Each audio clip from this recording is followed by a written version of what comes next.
Hello students, स्वागत है आप सभी का एक बार फिर से हमारे इस ऑफिशियल यूट्यूब चैनल में जिसका नाम है एसोन सॉल्यूशन। मैं चंदन कुमार हाजिर हूँ आप सभी के सामने अपनी एक और नई वीडियो के साथ।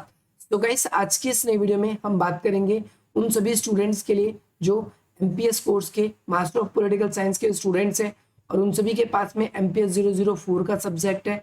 और 3 सितंबर को या फिर 4 फर्दर इस वीडियो को देखने वाले स्टूडेंट्स जो एमपीएस 004 को पढ़ रहे हैं और उन्हें तुलनात्मक राजनीति के अध्ययन हम क्या है, हम इसका अध्ययन क्यों करते हैं, इसको पढ़ना चाहते हैं, तो आज की इस नई वीडियो को हम डिस्कस करेंगे बिल्कुल डिटेल से कि तुलनात्मक राजनीति क्या है, इसका अध्ययन क्यों करना चाहिए या फिर इसका क्या महत्व है, क्या इसकी प्रासंगिकता है। ये क्वेश्चन आप सभी के एग्जाम में पूछा जाता है और ये क्वेश्चन बहुत ज्यादा इंपॉर्टेंट है। अगर आप तुलनात्मक राजनीति को पढ़ रहे हैं तो ये क्वेश्चन आप एक बारी जरूर करके जाएं। तो सबसे पहले हम ये जानेंगे कि तुलनात्मक राजनीति का क्या अर्थ है और इसके बाद में इसके क्या महत्व है, क्यों जरूरी है, इसके बारे में भी बात करेंगे। तो ध्यान रखना है, तुलनात्मक राजनीति जो है अरस्तु और सिसरो के काल से ही चली आ रही है। तुलनात्मक राजनीति के अंदर हम दो देशों या दो से अधिक देशों के बीच में जो वहाँ की राजनीतिक व्यवस्था होती है, जो वहाँ की प्रशासनिक व्यवस्था होती है, उनका हम अध्ययन करते हैं। ऐसा अध्ययन ही तुलनात्मक राजनीति कहलाता है।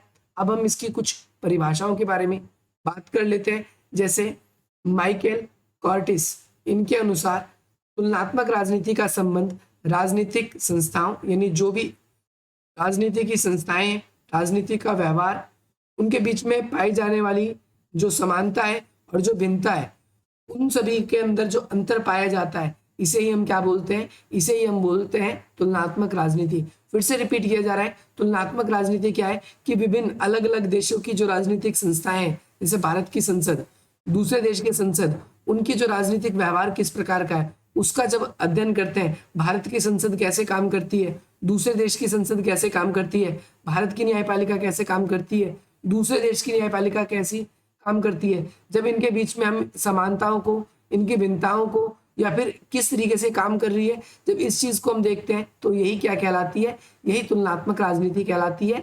ये किसके अनुसार है, तो कॉर्टिस के अनुसार है। इस प्रकार से हम ये कह सकते हैं कि जरूरी रूप से कि भाई हम इसके अंदर विश्लेषण करते हैं। क्या करते हैं, विश्लेषण। विश्लेषण का मतलब क्या होता है, सबसे पहले मैं आप लोगों को एक्सप्लेन करता हूँ। विश्लेषण का मतलब ये होता है कि जो भी टॉपिक है, जिसका भी आप कंपैरिजन कर रहे हो, दो देशों के बीच में तुलना कर रहे हो, तो यहाँ पर क्या चीज अच्छी है किसके अंदर और क्या चीज बुरी है, इसका चयन हम बड़ी ही सावधानी से करते हैं और ये निष्पक्षता से करते हैं। जैसे अब हम भारत के अंदर रहते हैं, तो अगर हम भारत की जुडिशरी और अमेरिका की जुडिशरी को कंपेयर करेंगे तो वहां पर मैं यकीनन कहूंगा कि अमेरिका की जो जुडिशरी है वो भारत की जुडिशरी से अच्छी है, यानी भारत की न्यायपालिका से अमेरिका की न्यायपालिका बेहतर है। ऐसा क्यों, क्योंकि ये निष्पक्षता की बात होगी। भारत के अंदर क्राइम से लेकर और साथ ही साथ फैसलों के अंदर बहुत देरी होती है, तो इस आधार पे मैं कह सकता हूँ, आपका कोई और तर्क हो सकता है या आप ये भी कह सकते हो कि भारत की ही बेहतर है, आपका कोई और इसमें नजरिया हो सकता है। दूसरा है आपका हैरी एक्सटीन। इनके शब्दों में विविध का मतलब होता है अलग अलग तरह, विविध का मतलब क्या होता है, अलग अलग तरह की जो राजनीतिक संस्थाएं होती है, अगर आप उसका विश्लेषण अलग अलग आधार पे करते हो, अलग अलग जो राजनीतिक संस्थाएं हैं उसका अगर आप विश्लेषण अलग अलग आधार पे करते हो, देखो ये वाला पेज ही आपको यहाँ से लेकर नीचे तक पढ़ना है, इधर वाले आपको नहीं पढ़ना। अगर आप लोग इसको पढ़ रहे हो तो ये बेकार है, आपको नहीं पढ़ना। तो अब यहाँ पर बात करते हैं कि अलग अलग संस्थाएं जो है उनके कार्यों का हम क्या करते हैं, वर्गीकरण करते हैं, उनके विकास का क्रम देखते हैं, कैसे वहां पर विकास हुआ, और साथ ही साथ उन दोनों देशों के अंदर पर्टिकुलर चीज में, जैसे संसद की बात करें तो भारतीय संसदीय व्यवस्था की बात करें तो भारत ने अपनी स्वतंत्रता के बाद में संसदीय व्यवस्था अपनाई है। भारत ने अपनी संसदीय जो व्यवस्था है कहाँ से ली है, ब्रिटेन के संविधान से ली है। लेकिन दोनों देशों के अगर हम कंपैरिजन करेंगे पार्लियामेंट में तो दोनों में हमें थोड़ी सी डिफरेंस दिखेंगे। भारत की संसद में आपको जो है राष्ट्रपति भी मिलेगा, लेकिन अमेरिका में और साथ ही साथ में अगर हम बात करें ब्रिटेन में तो वहां की संसद व्यवस्था भारत की संसद की व्यवस्था से अलग है। तो ये आप सभी देखते हैं कि उनके बीच में उनका क्या समानता पाई जाती है, क्या भिन्नता पाई जाती है, उनका विकास का क्या कारण है और उसका क्लासिफिकेशन हम किस आधार पे करते हैं। इन सब चीजों का अगर आप स्टडी करते हो तो यही क्या कहलाती है, तुलनात्मक राजनीति कहलाती है। दो परिभाषा आप सभी को बता दी है। अगली है प्रोफेसर जॉन जो ब्लेंडेल के अनुसार ये कहते हैं समकालीन विश्व की जो सरकारें हैं वो एक दूसरे की तुलनात्मक शासन अध्ययन करते हैं, यानी उनकी विविधता को ढूंढना, हर देश की शासन व्यवस्था एक दूसरे से अलग कैसे है, इस बारे में जानकारी लेना भी हमारा क्या कहलाता है, ये कहलाता है तुलनात्मक राजनीति। ये कहते हैं सरकार के कई तरह हो सकते हैं, सरकार का हम डिस्ट्रीब्यूशन जो है, वर्गीकरण जो है वो उनकी संरचनाओं के आधार पर करते हैं। पहली बात, वहां की जो व्यवस्थापिका, कार्यपालिका और वहां की जो न्यायपालिका है उस आधार पे करते हैं। दूसरी बात, वहां पर राजनीतिक दलों को कितनी स्वतंत्रता मिली है, लोग मतदान किस तरीके से करते हैं, इन सब चीजों के आधार पे। और अगली बात, तो वहां के जो कानून है वो किस प्रकार के हैं और कानून पे जनता जो है वो बदलाव करवाने में कहाँ तक उसकी भूमिका है, या कानून जो है वो जनता के लिए किस प्रकार से लागू होते हैं, इस चीज को एक्सप्लेन करना हम यहाँ पर इस चीज को देखते हैं। अगली चीज हम बात करेंगे मैक रीडम और वार्ड के अनुसार। ये कहते हैं किसी भी देश की जो राजनीतिक व्यवस्था है उसके 3 अंग होते हैं। पहला उसकी ऐतिहासिक परंपरा, दूसरा उसका भौगोलिक और प्राकृतिक संसाधन, तीसरी बात अगर हम बात करें तो उस देश के अंदर ही वहां की सरकार और वहां की जो कितनी राजनीतिक दलों को कितनी स्वतंत्रता मिली है। और ये तीनों चीजों का जब आप अध्ययन करते हो तो यही क्या कहलाती है, इन तीनों चीजों का देखो, एक तो वहां की सरकार का, एक वहां की राजनीतिक दलों की कितनी स्वतंत्रता मिली है, और अगला वहां के लोगों को कितनी ज्यादा अपनी ऐतिहासिक परंपराओं से वो कितना जुड़े हैं। इन सब चीजों का अध्ययन भी राजनीतिक सिद्धांत कहलाता है। मैं ऐसा करता हूँ कि आप सभी को दो कोई भी समझ में आएगी और आप उन दोनों को अच्छे तरीके से लिखेंगे। अब हम बात करेंगे अपने अगले पीडीएफ की, जिसके अंदर हम इसको डिस्कस करेंगे। अगर आप इस पीडीएफ को डाउनलोड करना चाहते हैं तो you can download by the link which is given in the description box and you can check out. Okay, तो नाउ यहाँ पर हम बात करते हैं इसका क्या महत्व है। आपसे पेपर में कई तरीके से क्वेश्चन बनता है, पूछेगा कि तुलनात्मक जो राजनीति है इसका क्या महत्व है और इसकी क्या उपयोगिता है, क्यों हमारे लिए लाभदायक है, इसकी क्या प्रासंगिकता है, तो इस तरीके से क्वेश्चन बनेगा। तो तुलनात्मक राजनीति जो है इसका इतिहास बहुत पुराना है, जैसे कि हमने बताया कि ये सिसरो और साथ साथ अरस्तु के टाइम के पीरियड के टाइम का ही है। आप सभी को पता है कि भाई अरस्तु ने कई देशों के जो है संविधानों का अध्ययन किया था। अब यहाँ पर हम बात कर लेते हैं कि राजनीतिक व्यवस्थाओं में क्या क्या इनमें समानता पाई जाती है, क्या इनमें विभिन्नता पाई जाती है। तो अगर हम ये जानना चाहते हैं कि किस देश की शासन व्यवस्था में दूसरे देश की शासन व्यवस्था से, जैसे हम बात कर लेते हैं, जैसे अमेरिका की जो कार्यपालिका है उसके अध्यक्ष को प्रेसिडेंट कहते हैं, भारत की जो कार्यपालिका है उसके अध्यक्ष को भी हम प्रेसिडेंट कहते हैं। लेकिन अमेरिका का जो प्रेसिडेंट होता है, अमेरिका का जो राष्ट्रपति है और भारत का जो राष्ट्रपति है, दोनों को इंग्लिश में हम प्रेसिडेंट कह सकते हैं। फ्रांस के राष्ट्रपति को भी प्रेसिडेंट ही कहते हैं, कार्यपालिका के अध्यक्ष को भी, लेकिन तीनों की शक्ति वास्तव में अलग अलग है। भारत के संविधान और अमेरिका के संविधान में अगर हम देखें तो वहां पर बातें काफी हद तक थोड़ी बहुत तो कॉमन है, लेकिन अगर हम बात करें ब्रिटेन के अंदर तो और आयरलैंड के अंदर तो इन सब देशों में थोड़ी सी अलग आपको शासन व्यवस्था दिखेगी, प्रेसिडेंसी का पद आपको अलग दिखेगा। तो हमने क्या देखा कि हम तुलनात्मक राजनीति क्यों पढ़ते हैं। तुलनात्मक राजनीति हम एक ही शब्द के यहाँ पर ध्यान से आप सभी को ध्यान रखना है, हेडिंग है आप सभी के लिए, राजनीतिक व्यवस्थाओं में क्या क्या समानता है, शासन के पद में क्या क्या समानता है, क्या क्या विभिन्नता है, इसको समझने के लिए। जैसे भारत के अंदर बात करते हैं तो कोई भी कानून जो है वो बिना राष्ट्रपति के हस्ताक्षर के लागू नहीं होगा। लेकिन ब्रिटेन जैसे देश की बात करें तो वहां भी संसदीय व्यवस्था है, लेकिन वहां पर राष्ट्रपति नहीं होता, राष्ट्रीय अध्यक्ष अलग होते हैं। इसके अलावा मिस्र, तंजानिया में एक दल पद्धति है। अगर बात करें एक दल पद्धति है यहाँ पर तंजानिया में भी और मिस्र में भी।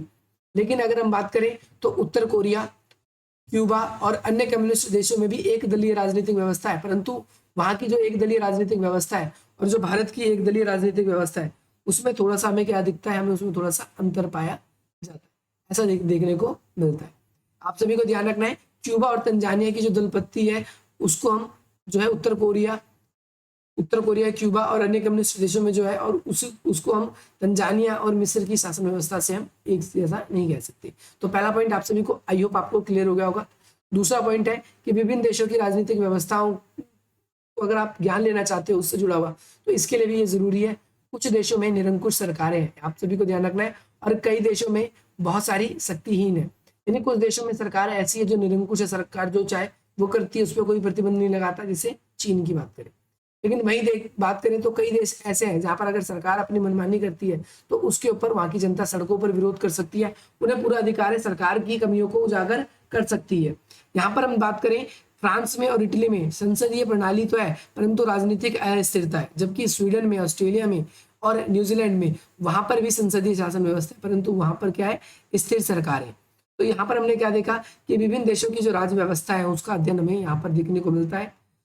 ऐसे में दो सवाल होते हैं कि अलग अलग देशों में अलग अलग शासन व्यवस्था क्यों कायम हुई। तो हो सकता है उसका परंपरागत कारण हो सकता है कि वहां पर लोगों की पसंद की बात हो, और अगली बात दूसरे देशों में एक जैसी शासन व्यवस्था क्यों नहीं है। तो इसका रीजन भी आप सभी को क्लियर हो गया होगा। तो वहां पर उसका इतिहास, वहां की सामाजिक आर्थिक परिस्थिति, वहां की जनता की मनोवृत्ति, राजनीति के चरित्र कैसे है, इस बात पे भी डिपेंड करता है। अब जरूरी नहीं है कि भाई अमेरिका के अंदर ऐसी कंजर्वेटिव पार्टी है कोई भी। आप सभी को पता है दो ही तरह की पार्टी है, वहां पर हमने बात करी थी अलग से पार्टी सिस्टम वाली वीडियो में। तो वहां पर अगर दो पार्टी है तो जरूरी नहीं है कि हर बारी एक ही राजनीतिक पार्टी जीते।